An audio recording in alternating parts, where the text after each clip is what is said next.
Hey, it's HQ, and you got the three of us for the next half hour or so. That's Pete Prisco. He put together the top 100 list, as he does each and every season, before NFL Network started it, right, Pete? Correct. That's Brady Quinn. I'm Chris Hassel.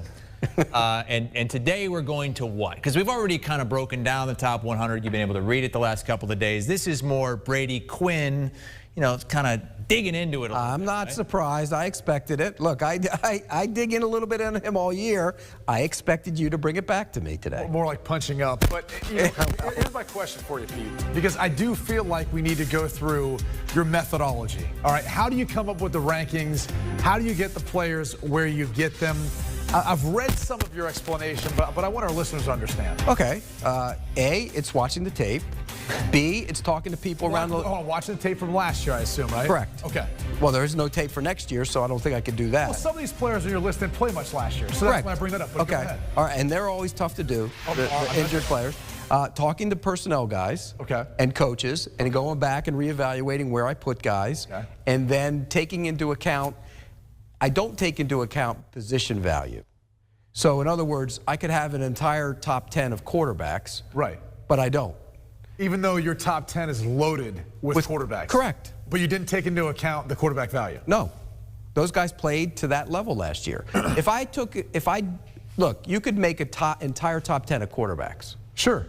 In terms of value, because they're the most valuable players. Well, it's your list. I mean, you can do whatever you want with your list. No, but this is the top 100 players in the National Football League going into this season. Okay, but you're telling me you didn't factor in that a premium for the position like quarterback in this one, even though you have so many quarterbacks in the top 100, in particular in the top 10. No, I did not. That seems a little bit confusing, but let's get to it. We saw the top 10 and the top 2 remain the same, but then there are discrepancies beginning at 3 from this season to last season.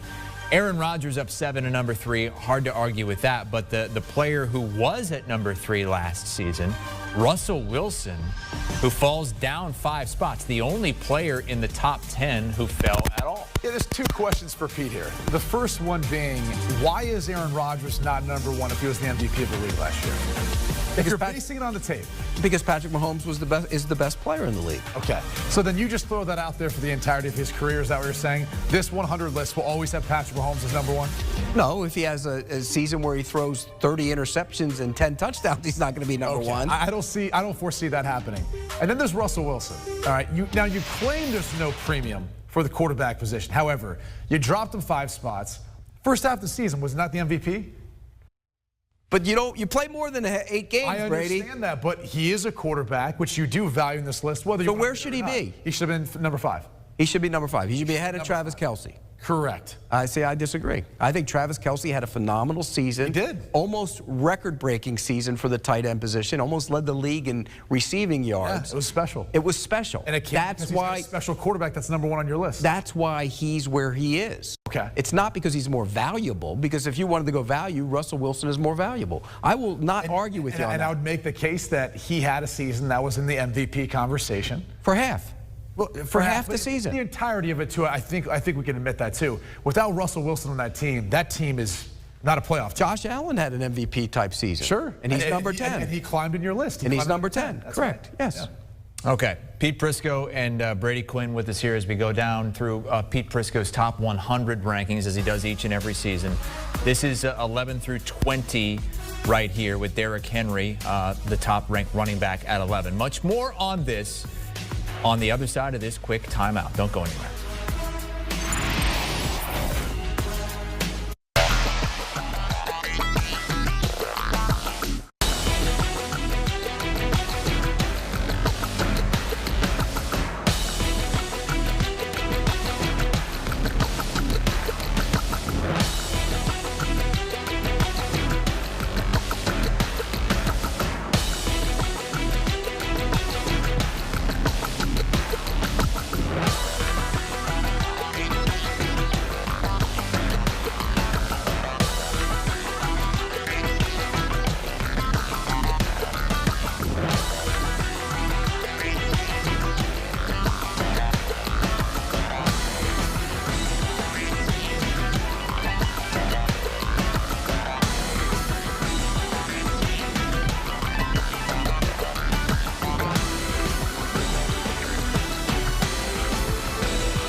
Pete Prisco's top 100 players does not have a running back in the top 10. Derrick Henry coming in at number 11. He was the AP Offensive Player of the Year a season ago. Had that stiff arm where he threw the unnamed player, we won't name him, right off the face of the earth.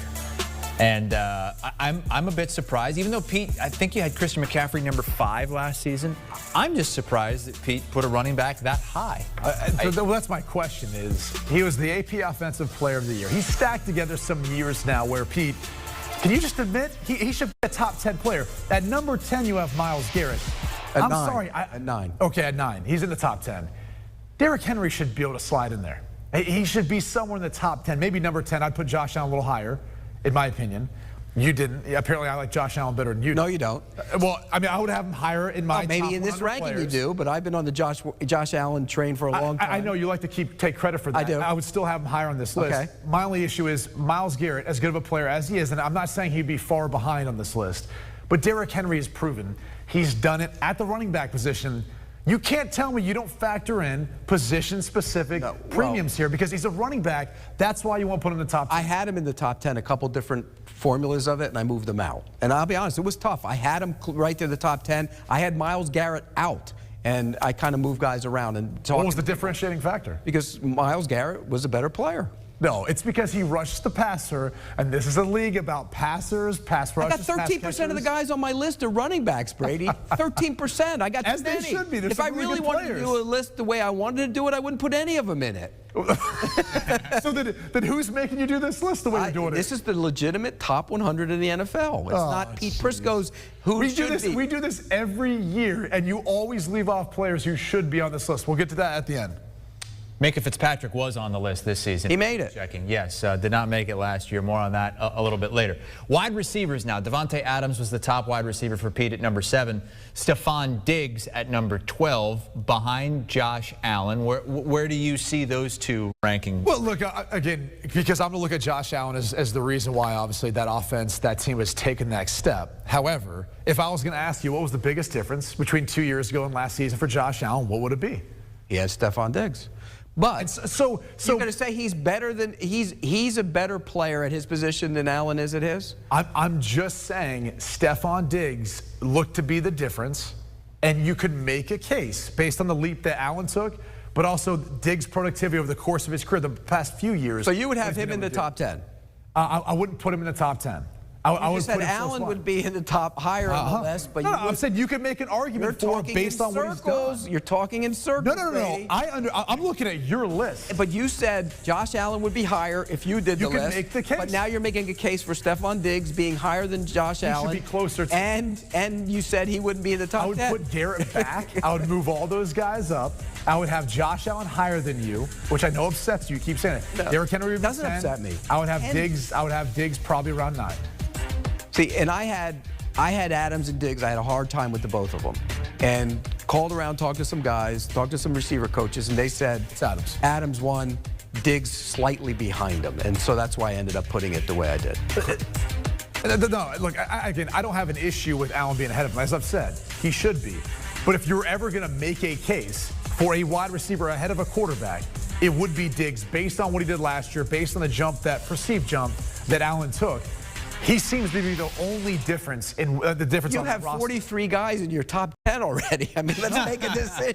I very much differ with some of the guys. You would take Garrett out, yes. And who else would you take out of the top 10? Since you picked it apart, I want to hear. I would shuffle the order a little bit. I'd have Russell Wilson at 5 instead of I think you had him at 8. Right. I would have Myles Garrett in the top 10. I would bump up Derrick Henry to number 10. I would have Josh Allen higher. I've had Stephon Diggs at 9.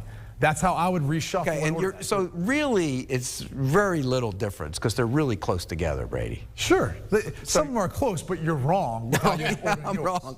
You like my list. Always just picking apart Pete's list. You won't admit it. It gets worse as it goes. No, the top 20 are pretty good. Then you start to fall apart. That's when it gets tough after the top 20. Yeah, it's like you being an old man at a long day. You end up kind of falling asleep after dinner. The kids are trying to play with you. It's just that there's a big middle class in the NFL from 20 to 60. They're all about the same. You could shuffle them all around. I don't know. Still in the teens here, 14 and 15, both cornerbacks but Jalen Ramsey comes in behind Jair Alexander. Yeah, the reality is Pete did a favor for PFF and their rankings, all right, Pro Football Focus. That's what this was. They should be flipped. You and I both know Jalen Ramsey's the best cornerback in the league.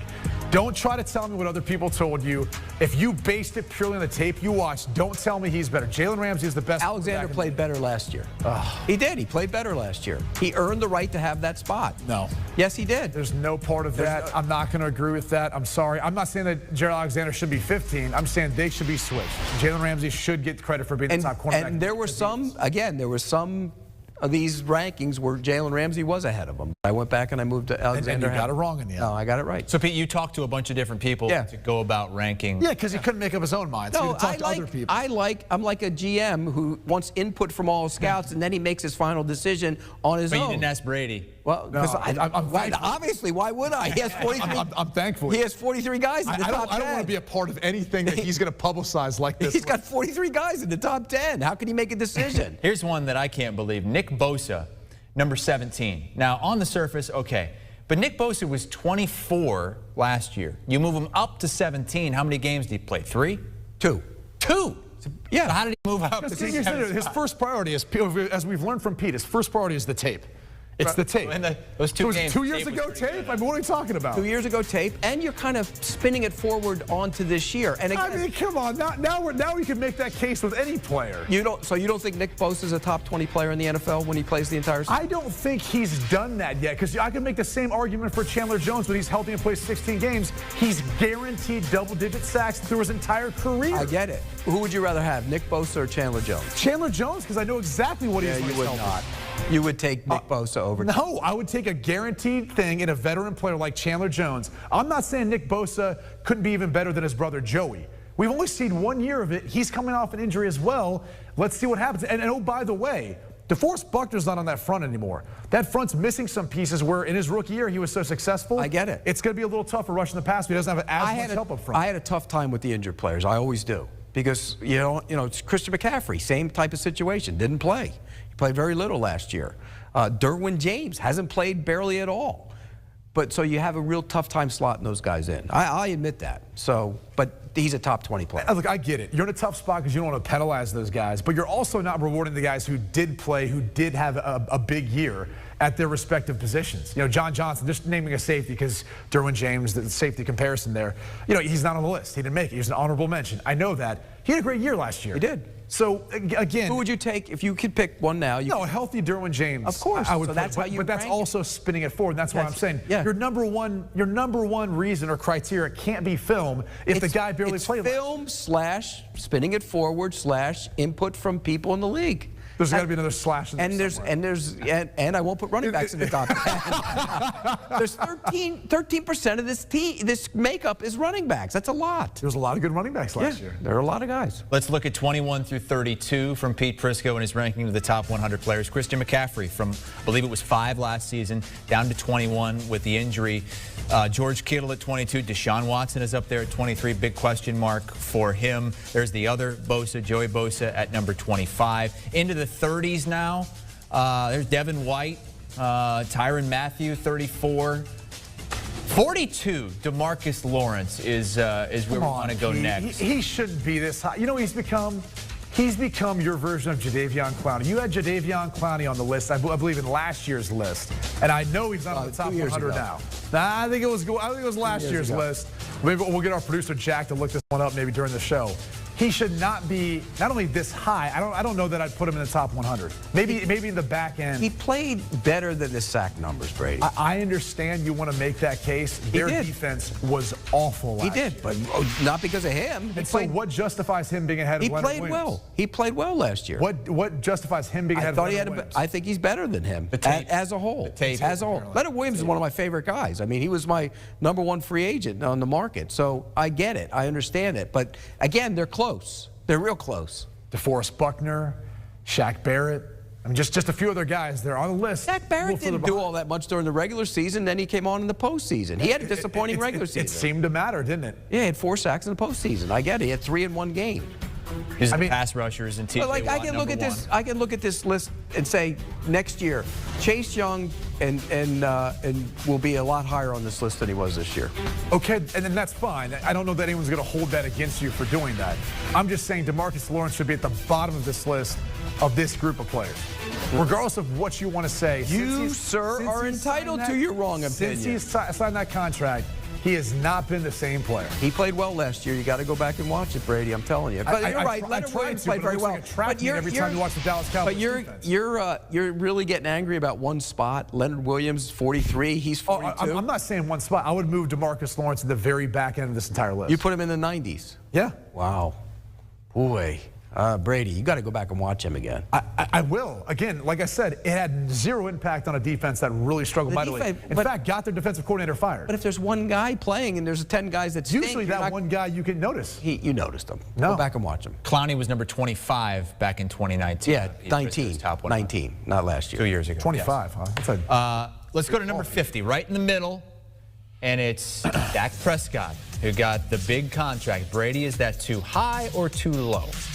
I actually think it's a little bit low. And again, the reasoning here is the fact that Pete, in his article, which was posted on, I believe, CBSSports.com, he did give a justification for it being a quarterback league. It's all about the quarterback, all this stuff. And then yet, for some guys, he didn't really give them that quarterback premium, where for others he did. In this case, look, Dak Prescott's on the right trajectory. He was averaging, 370 yards a game, I think, last year before he got injured. He was phenomenal.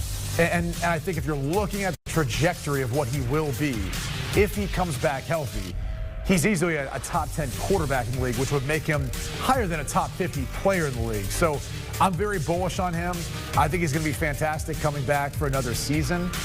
But apparently you think he's more kind of middle of the road, at least on this list.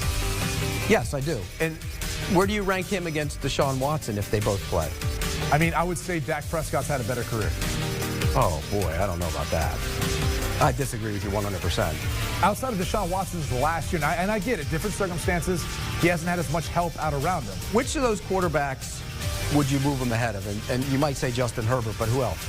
Well, I would say Justin Herbert because of what I've seen from Dak Prescott. Now, that might be a different story after Herbert's second. I know you're projecting a little bit here. Well, no, I'm not projecting. Me. I'm projecting. I'm saying I would probably move Watson back for it. He had a great season last year, but some of those stats came in garbage time. They're a bad football team.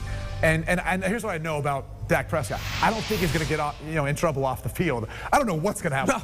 But that's here nor there. That's a whole other issue. Part of your criteria is projecting forward. Well, as of right now, he's a member of the Houston Texans. And he doesn't want to be. Well, but he is. And I'm not sure how much when I do the list, I have to take into account that he's now a member of the Houston Texans. And that's fine. And so, of all the quarterbacks that you griped about, I mean, you said Dak Prescott should be higher. The only one that you would move down would be Deshaun Watson. That's sure, but that doesn't mean I wouldn't change the order of their list. So you'd have him in the 40s then? Yeah, maybe in the 30s.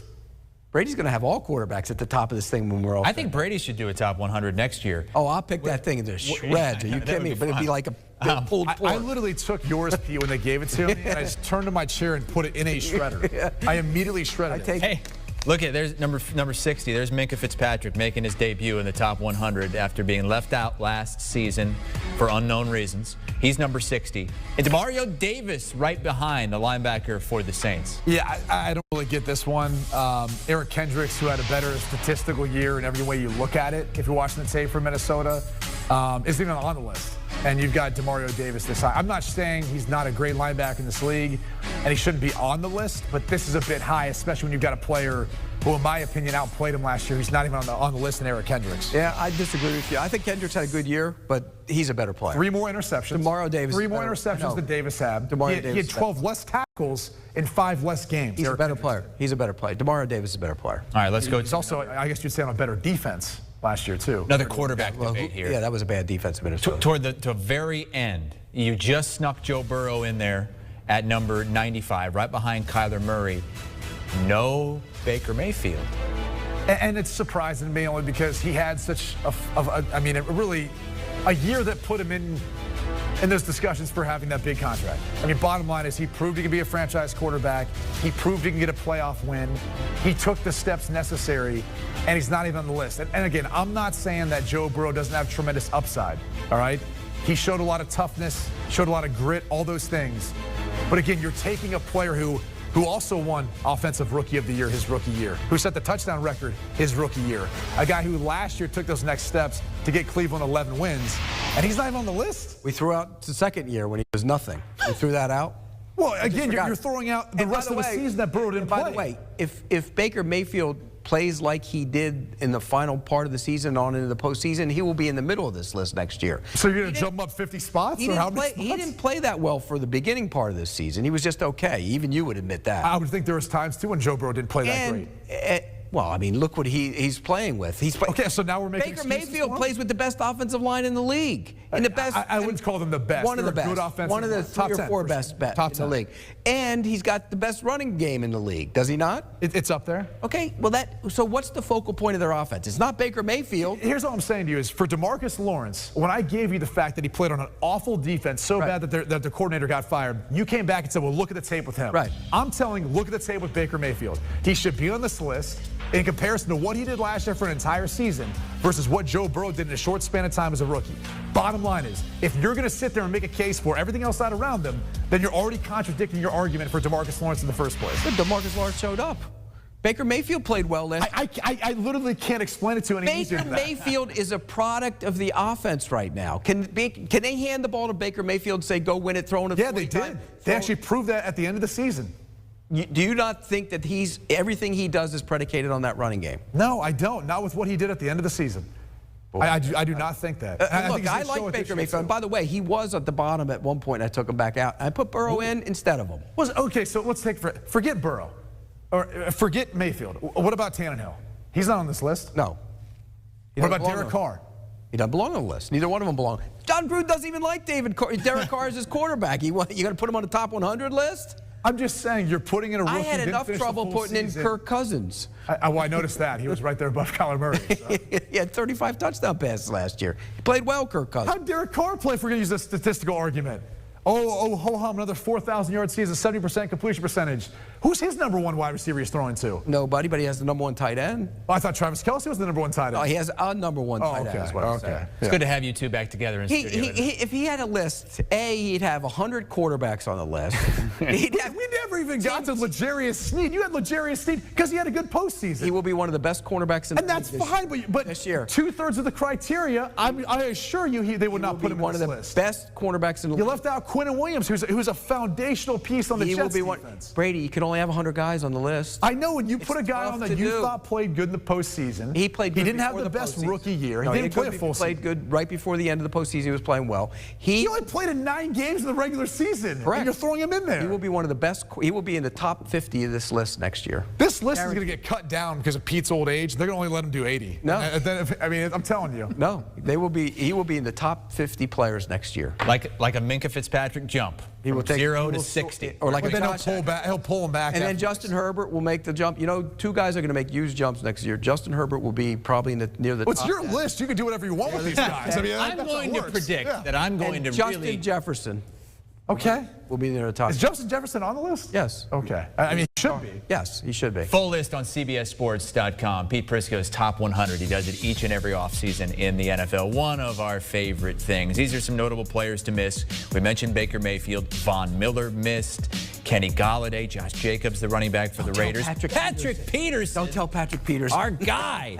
Patrick Peterson is out. Hey, check out the Pick 6 podcast. Pete, were you on the Pick 6 podcast? Yesterday. Today. You hung up on him? Yeah. Well, he's not going to be on Patrick Peterson's Brian McFadden. No, he will not. Get your daily NFL picks with Will Brinson on the Pick 6 pod.